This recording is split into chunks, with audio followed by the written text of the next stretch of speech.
প্রধানমন্ত্রী হয়ে জনাব তারেক রহমান গ্রিন সিগন্যাল দিয়েছেন ভোলা বরিশাল সেতুটি হওয়া দরকার।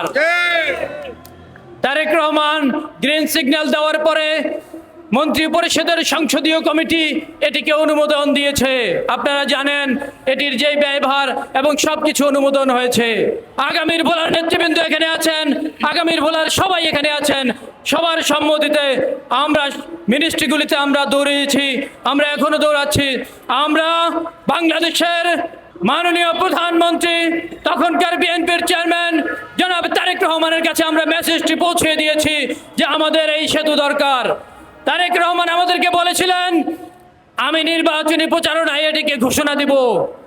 আলহামদুলিল্লাহ, দেশনায়ক তারেক রহমান তার নির্বাচনী প্রচারণায় বরিশালে ঘোষণা দিয়েছেন ভোলা বরিশাল সেতু বিএনপি ক্ষমতায় আসলে করবেন।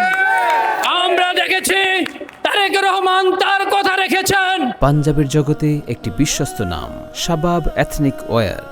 প্রধানমন্ত্রী হয়ে জনাব তারেক রহমান গ্রিন সিগন্যাল দিয়েছেন ভোলা বরিশাল সেতুটি হওয়া দরকার। তারেক রহমান গ্রিন সিগন্যাল দেওয়ার পরে মন্ত্রী পরিষদের সংসদীয় কমিটি এটিকে অনুমোদন দিয়েছে।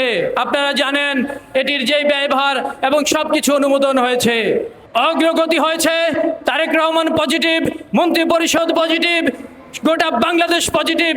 আমাদের সেতু হবে, আমরা আশাবাদী এবং আমরা চাই তারেক রহমানের কাছে আমাদের আকুল আবেদন, আপনি অনতি বিলম্বে আপনি ভোলার মানুষের প্রতি আপনার ভালোবাসার জায়গা থেকে আপনি এটির কাজ দ্রুত শুরু করবেন বলে আমরা প্রত্যাশা করছি।